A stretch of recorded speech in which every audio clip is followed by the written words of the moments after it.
வணக்கம். எல்லாரும் எப்படி இருக்கீங்க? Welcome to chat stat bits. இன்னைக்கு என்ன பண்ண போறோம்? தம்ப்நெயில் பார்த்தே தெரிஞ்சிருப்பீங்க.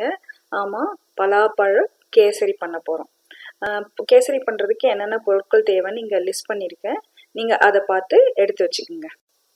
இதுக்கு ரொம்ப பழுத்த பலாப்பழமா எடுத்துக்கிறது நல்லது. அப்பதான் உங்களுக்கு கேசரி ஃப்ளேவர்ஃபுல்லாகவும் டேஸ்டியாகவும் இருக்கும்.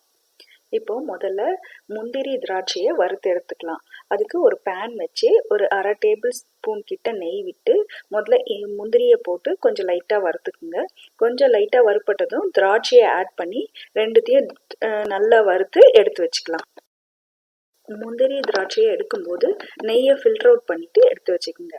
அப்போ மிச்சம் இருக்கிற நெய்லேயே 1 கப்பு ரவையை ஆட் பண்ணி அந்த ரவையை ஒரு 2 to 3 நிமிஷம் ப்ரௌன் ஆகாம நல்லா ரோஸ்ட் பண்ணி எடுத்துங்க. ரவை நல்லா வாசம் வரணும், அது வரைக்கும் வறுத்துக்குங்க. இப்போ இந்த ரவையை தனியா எடுத்து வச்சுக்கலாம்.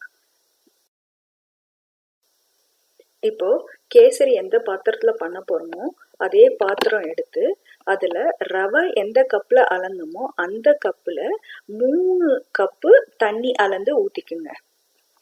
அதுக்கப்புறம் அந்த தண்ணியிலேயே கட் பண்ணி வச்சிருக்க பலாப்பழத்தை அதுல போட்டுருங்க. பலாப்பழம் நல்லா குட்டி குட்டியா கட் பண்ணிக்கோங்க. அப்பதான் நல்லா மிக்ஸ் ஆகி நல்லா டேஸ்டியா இருக்கும். இப்போ இதை மூடி போட்டு நல்லா வேக வச்சுக்கலாம். இதுக்கு ஒரு 6 to 7 நிமிஷம் கிட்ட ஆகும். நல்லா பாயில் ஆகணும், பலாப்பழம் நல்லா சாஃப்ட் ஆகணும், அது வரைக்கும் வேக வச்சுக்கலாம். ஸ்டவ்வை மீடியம் சிம்மர்ல வச்சுக்கோங்க.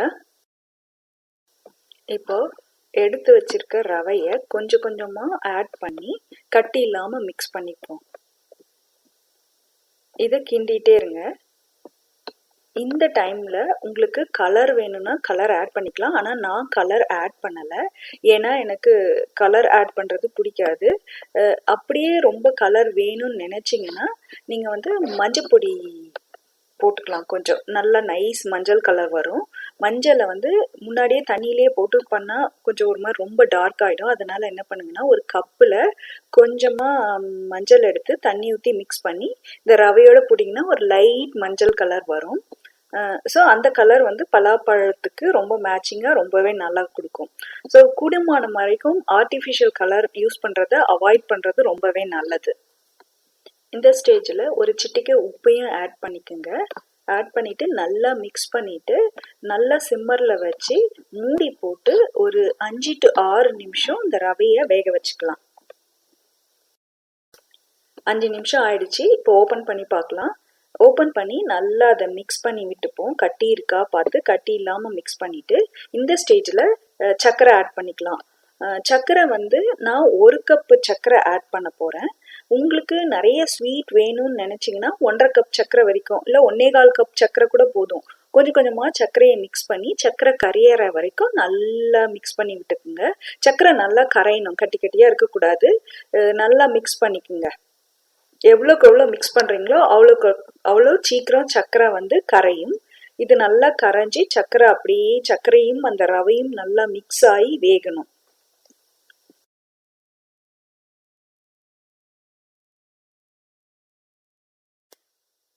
இந்த ஸ்டேஜில் நான் ஒரு டேபிள் ஸ்பூன் நெய் ஆட் பண்ண போகிறேன். ஆட் பண்ணி நல்லா மிக்ஸ் பண்ணி குக் பண்ண போகிறோம். த்ரூ அவுட் த குக்கிங் ப்ராசஸில் அப்பப்போ கொஞ்சம் நெய் ஆட் பண்ணி குக் பண்ணோம்னா இந்த ஃப்ளேவர் ரொம்பவே நல்லா இருக்கும். நெய்யும் கம்மியாக செலவாகும். மொத்தமாக நெய் ஊற்றுறத விட கொஞ்சம் கொஞ்சமாக நெய் ஆட் பண்ணி குக் பண்ணோம்னா ரொம்பவே நல்லா டேஸ்டியாக வரும். நெய்யோட நான் ஒரு டேபிள் ஸ்பூன் ஆயிலும் யூஸ் பண்ண போகிறேன். ஆயில் ரீஃபைண்ட் ஆயில் யூஸ் பண்ணுங்க. ஃப்ளேவர்ட் ஆயில் எதுவும் யூஸ் பண்ணக்கூடாது. லைக் நல்லெண்ணெயோ கடலெண்ணெயோ யூஸ் பண்ணக்கூடாது. ரீஃபைண்ட் ஆயில் போட்டால் தான் அந்த வாசம் நமக்கு வராமல் இருக்கும். எதுக்கு ஆயில் யூஸ் பண்ணுறோம்னா நெய் போட்டால் ஆறுனவுடனே கேசரி கட்டி ஆயிடும். எண்ணெய் போட்டிங்கன்னா ஆறுனதுக்கப்புறம் கேசரி நல்லா தலை தலைன்னு இருக்கும். சர்க்கரை நல்லா கரைஞ்சி கொதிக்க ஆரம்பிச்சிருச்சு. இப்போ ஏலக்காய் பொடி ஆட் பண்ணிக்கலாம். நான் 1/2 டீஸ்பூனுக்கும் கம்மியாக தான் ஆட் பண்ணுறேன். கம்மியாக ஆட் பண்ணுறது ரொம்பவும் நல்லது. ஏன்னா நமக்கு பலாப்பழத்தோட வாசம் தான் டாமினேட் பண்ணணும். ஏலக்காய் பொடி நிறைய போட்டிங்கன்னா அதோட வாசம் டாமினேட் ஆகிடும், பலாப்பழத்தோட வாசம் கம்மி ஆகிடும். மறுபடியும் ஒரு 1/2 டேபிள் ஸ்பூன் நெய் போட்டு இதை நல்லா மிக்ஸ் பண்ணிப்போம். கேசரி இப்போ ஆல்மோஸ்ட் ரெடி ஆயிடுச்சு. இதை எப்படி கண்டுபிடிக்கலாம் அப்படின்னு பார்த்தீங்கன்னா, அந்த கேசரி பேனில் ஒட்டாமல் உருண்டு உருண்டு வரும். இந்த ஸ்டேஜில் நம்ம ஸ்டவ் ஆஃப் பண்ணிடலாம். ஸ்டவ் ஆஃப் பண்ணிட்டு மிச்சம் இருக்கிற 1/2 டேபிள் ஸ்பூன் நெய்யை உருக்கி அது மேலே ஊற்றிடலாம். அதோட நம்ம வறுத்து எடுத்து வச்சிருக்க முந்திரி திராட்சையும் அது கூட ஆட் பண்ணி மிக்ஸ் பண்ணிடலாம். நெய் எவ்வளோக்கு எவ்வளோ ஆட் பண்ணுறீங்களோ அவ்வளோக்கு அவ்வளோ உங்களுக்கு டேஸ்ட் ரொம்பவே நல்லா இருக்கும். இந்த கேசரி இப்போ ரெடி ஆயிடுச்சு. இந்த நெய் வாசமும் பலாப்பழத்தோட வாசமும் அம்மா கம கம கமன்னு இருக்கு. எனக்கு இப்பவே சாப்பிடணும் போல ரொம்ப ஆசையா இருக்கு. ஆனா இதை நான் தமிழ் வருடப்பிறப்புக்கு சாமிக்காக பண்ணியிருக்கேன். நான் இதை சாமி கூப்பிட்டு தான் இப்போ சாப்பிடணும். அது வரைக்கும் இதை வெயிட் பண்ணணும். நீங்க இதை கண்டிப்பா செஞ்சு பாருங்க. இந்த ஃப்ளேவர் ரொம்ப அட்டகாசமா இருக்குங்க. ஹோப்ஃபுல்லி நீங்களும் இதை செஞ்சு பார்ப்பீங்கன்னு நினைக்கிறேன். மறக்காம டிப் செக்ஷன்ல பலாப்பழத்தை பத்தி முக்கியமான இன்ஃபர்மேஷன் சொல்ல போறேன். அது என்னன்னு கடைசி வரைக்கும் பாருங்க. பலாப்பழத்துல வைட்டமின் சி ஜாஸ்தியா இருக்கு. அது இல்லாம அதர் நியூட்ரியன்ஸும் இருக்கு. பலாப்பழத்தை விட பலாக்காயை சமைச்சு சாப்பிட்றது டயபிட்டிஸ்க்கு ரொம்பவே நல்லது. ரீசெண்ட் இயர்ஸா பலாக்காயில சமைச்ச பல பொருட்கள் மீட் சப்ஸ்டியூட்டா வெஜிடேரியன் அண்ட் வேகன் ஃபுட்ஸ்ல யூஸ் ஆகுது. லைக் நீங்க பர்கர்ஸ், கறி, புல்டு போர்க்குன்னு சொல்லுவாங்க. நிறைய ஏஷியன் குசைன்ஸ்ல இதை கறியா செஞ்சு சாப்பிட்றாங்க. பலாப்பழத்தோட ஜெனிசிஸ்ல வர பலா மாதிரியே இருக்கிற 3 பழத்தை பத்தி இன்னைக்கு பார்க்க போறோம். முதல்ல செம்பதக் அப்படின்னு சொல்ற பழம். இது மலேசியாவில் முக்கியமான கிராப்பு. இது ஜாக் ஃப்ரூட் மாதிரியே தான் இருக்கும். ஆனா அது தோல் ரொம்ப தின்னாவே இருக்கும். பலாப்பழத்தை விட சின்னதாவே இருக்கும். அடுத்த பழம் பார்த்தீங்கன்னா மராங். இதுவும் பார்த்தீங்கன்னா இந்த பிலிப்பைன்ஸை சுற்றி இருக்க ஐலாண்ட்ஸ்ல நிறைய இருக்கு. இது பலா மாதிரியே இருக்கு. ஆனா வெள்ளை கலர்ல இருக்கு. என்ன சொல்றாங்கன்னா இந்த பலாவை விட இதோட ஃப்ளேவர் ரொம்பவே ஜாஸ்தியா இருக்கும், டாமினேட்டிங்கா இருக்கும்னு சொல்றாங்க. அடுத்த பழம் பார்த்தீங்கன்னா பிரெட் ஃப்ரூட்டுன்னுவாங்க. இது வெளியில பார்க்கறதுக்கு பலா மாதிரியே இருக்கு. ஆனா உள்ள பலாச்சோளம் மாதிரி கிடையாது. இதுவும் பார்த்தீங்கன்னா இந்த சவுத் ஈஸ்ட் ஏஷியால இருக்க கண்ட்ரி, மெயினா பிலிப்பைன்ஸ்ல நிறைய விளையுது, ஐலாண்ட்ஸ்ல நிறைய இருக்கு.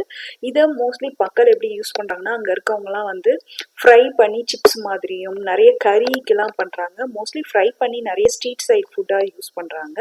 ஸோ இதுதான் பலாவோட ஃபேமிலியில இருக்க 3 பழங்கள் பலா மாதிரியே இருக்கு. ஹோப்ஃபுல்லி இந்த இன்ஃபர்மேஷன் உங்களுக்கு இன்ட்ரெஸ்டிங்காக இருந்திருக்கும்னு நினைக்கிறேன். இந்த வீடியோ உங்களுக்கு பிடிச்சிருந்துச்சுன்னா அந்த லைக் பண்ண கொஞ்சம் அழுத்தி விடுங்க. உங்கள் ஃப்ரெண்ட்ஸ்க்கு அனுப்பி விடுங்க. சப்ஸ்கிரைப் பண்ணாட்டி அந்த சப்ஸ்கிரைப் பட்டனையும் கொஞ்சம் அழுத்தி விடுங்க. நன்றி. அடுத்த வீடியோவில் சந்திக்கலாம்.